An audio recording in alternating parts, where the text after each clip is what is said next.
मैं सपोर्ट कर रही हाँ cost of living campaign because वो बहुत इंपैक्ट है डिसेबल पीपल के उपर तो मैं चली हाँ लैनेट चैशर के नाल डाउनिंग स्ट्रीट ਨੂੰ ਪਟੀਸ਼ਨ ਦੇਣ ਨੂੰ ਤੇ ਹੋਪਫੁਲੀ ਉਹ ਕਹਿੰਦੇ ਵੀ ਉੱਥੇ ਮੀਡੀਆ ਵੀ ਹੋਊਗੀ ਤੇ ਸ਼ਾਇਦ ਓਪਰਚ्युनिटी ਹੋਊਗੀ ITV ਦੇ ਨਾਲ ਇੰਟਰਵਿਊ ਕਰਨ ਨੂੰ ਇਸ ਇਸ਼ੂ ਨੂੰ ਹਾਈਲਾਈਟ ਕਰਨ ਮੈਂ ਡਾਊਨਿੰਗ ਸਟਰੀਟ ਦੇ ਬਾਹਰ ਖੜੀ ਆ ਤੇ ਹੁਣ ਅਸੀਂ ਵੇਟ ਕਰਦੇ ਪਟੀਸ਼ਨ ਅੰਦਰ ਦੇਣ ਨੂੰ ਡਿਊਟੀ ਵਿੱਚ ਲੰਘੇ ਤੇ ਹੁਣ ਜਾ ਰਹੇ ਹਾਂ ਅੰਦਰ ਪਟੀਸ਼ਨ ਦੇਣ ਨੂੰ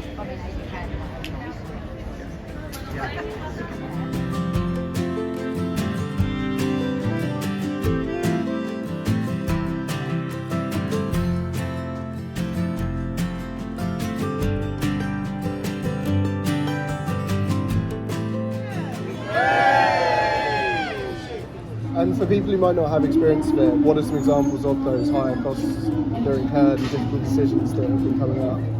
Well, as a disabled person, like you have to, pay for equipment, for personal care. There's so many like extra costs with having, to travel by car. So obviously they're being impacted by the high fuel prices. And now, as a disabled person, so for example, I'm registered blind, but I also have a condition called connective tissue disorder, which affects my ability to regulate my body temperature. So from October to February, I will have to have the heating on all day and every day.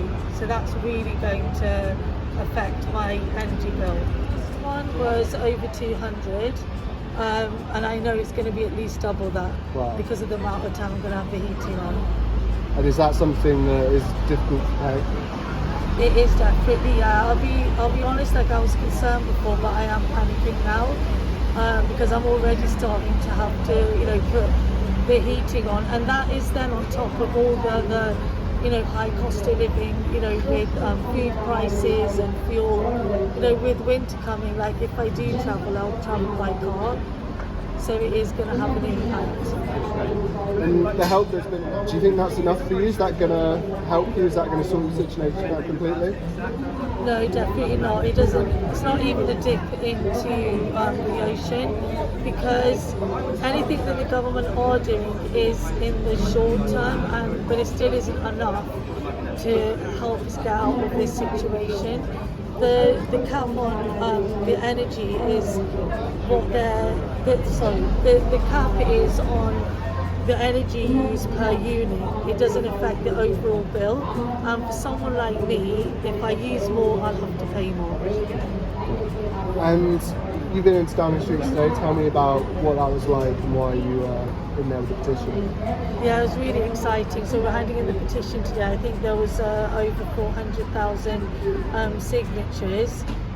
It's not something I've done before, but I really enjoyed it, and I really feel like with the turnout of all the charities here today, that it will have some impact, because I would like to see there being like a discounted tariff from energy companies for disabled people, and for our benefits to go up as well now, as opposed to April.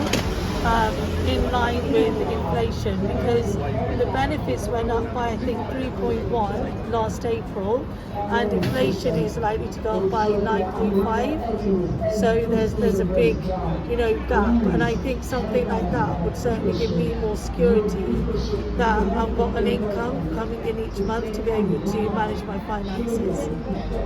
And do you think disabled people's voices are heard enough in the conversation around cost of living and the prices that are happening? I think certainly like what we're doing today with all the charities coming together, I think it does help, yeah. And I know that there has been a lot of campaigning, but just fingers crossed now that we are going to be heard, and that the government recognise that the changes they've made so far, they're looking at society as a whole, and I think they need to recognise that there are sections of society that are more vulnerable. So I think they need to be aware of that. ਅਸੀਂ Downing street ਤੇ ਮੁੜ ਰਹੇ ਹਾਂ petition ਅੰਦਰ ਦੇਤੀ 400,000 signature ਸੀ ਤੇ ਫਿਊ interview ਵੀ ਕੀਤੀਆਂ ਤੇ ਰੀਲੀ ਗੁੱਡ ਟਰਨ ਆਊਟ ਸੀ ਤੇ ਆਲ ਇਨ ਆਲ ਬਹੁਤ ਸਕਸੈਸਫੁਲ ਡੇ ਸੀ ਤੇ ਹੋਪਫੁਲੀ ਹੁਣ ਗਵਰਨਮੈਂਟ ਸੁਣੂਗੀ ਤੇ ਫਾਈਨੈਂਸ਼ੀਅਲੀ ਹੈਲਪ ਕਰੂਗੀ ਡਿਸੇਬਲ ਪੀਪਲ ਨੂੰ ਕਾਸਟ ਆਫ ਲਿਵਿੰਗ ਕ੍ਰਾਈਸਿਸ ਦੇ ਵਿੱਚ।